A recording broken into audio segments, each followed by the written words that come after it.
Assalamualaikum warahmatullahi wabarakatuh. Perkenalkan, nama saya Yanti dengan NIM 20141102000. Saya mahasiswi IAIN Palangkaraya semester 3 dengan Fakultas Ekonomi Bisnis Islam, jurusan Ekonomi Islam, dan program studi Perbankan Syariah kelas C.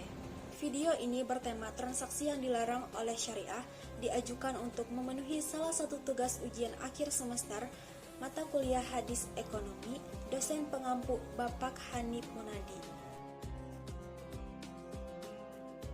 Bismillahirrahmanirrahim.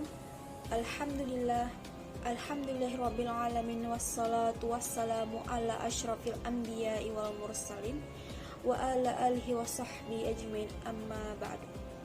Marilah kita panjatkan puja dan puji syukur kita kepada Allah Subhanahu wa Ta'ala, Sang Pencipta dan Sang Pemilik segalanya, atas semua nikmat dan karunia yang telah diberikan kepada kita semua.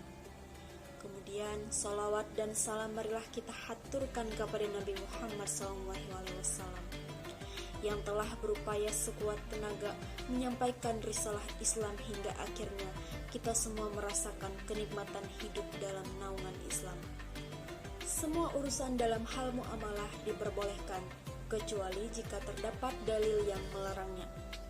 Ketika suatu transaksi baru muncul di era modern dan belum dikenal dengan sebelumnya dalam hukum Islam, maka transaksi tersebut bisa diterima, kecuali jika terdapat keterlibatan dari dalil Al-Quran dan hadis yang melarang transaksi tersebut.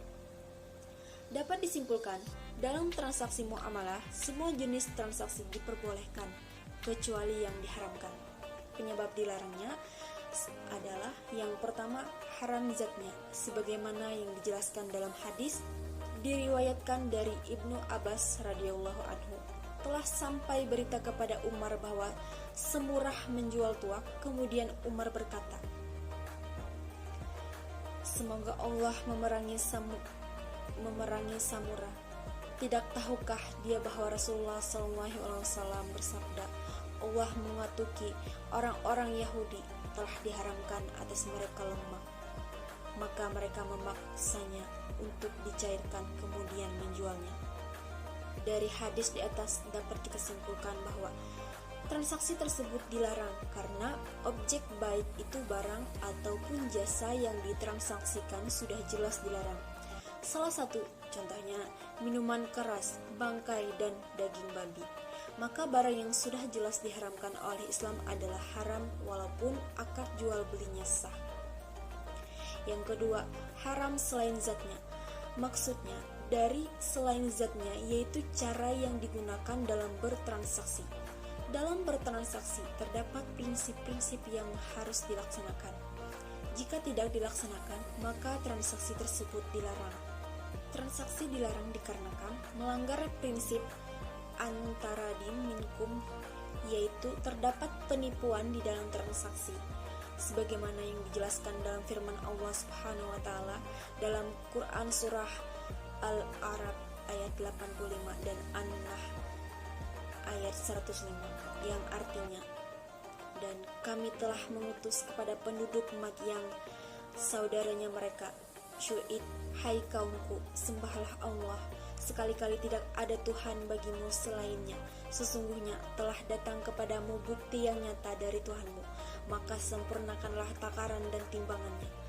Membuat kerusakan di muka bumi sesudah Tuhan memperbaikinya. Yang demikian itu lebih baik bagimu jika betul-betul kamu orang-orang yang beriman. Quran surah Al-A'raf ayat 85. Sesungguhnya yang mengada-ngadakan kebohongan hanyalah orang-orang yang tidak beriman kepada ayat-ayat Allah, dan mereka itulah orang-orang pendusta.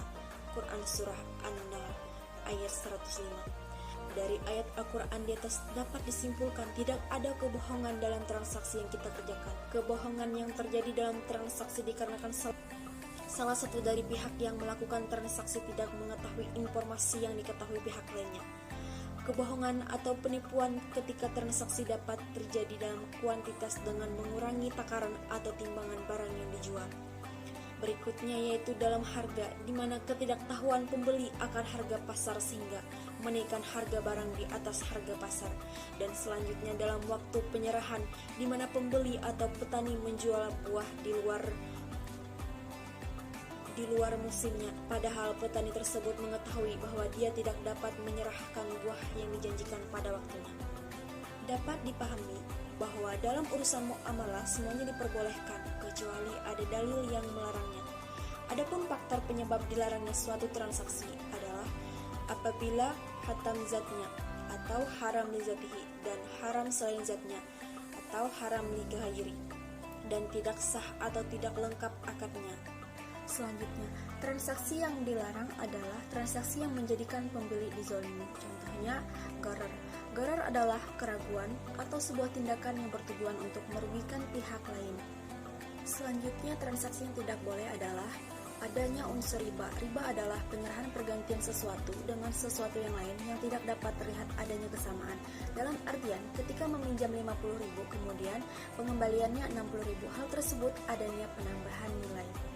Yang ketiga, transaksi yang dilarang adalah maisir, yang artinya suatu permainan pasti ada pihak yang menang dan pihak yang kalah, atau salah satu pihak merasakan keuntungan dan pihak yang lain merasakan kerugian. Kemudian ada faktor yang menyebabkan tidak sahnya atau tidak lengkapnya akad dalam transaksi. Yang pertama, rukun dan syarat belum terpenuhi. Pada umumnya, rukun dalam muamalah ada 3. Yang pertama, pelaku, objek, dan ijab kabul.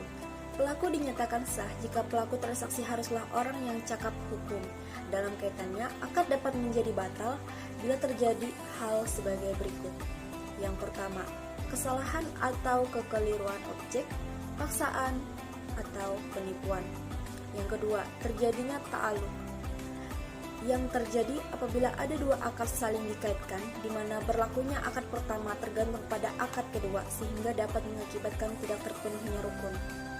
Semoga kita selalu mempraktikkan apa yang sudah kita pelajari agar senantiasa mendapatkan berkah dan ridho dari Allah Subhanahu wa Ta'ala. Mungkin itu saja yang bisa saya jelaskan. Mohon maaf apabila terdapat kesalahan kata dalam menjelaskan. Wabillahi taufiq wal hidayah. Wassalamualaikum warahmatullahi wabarakatuh.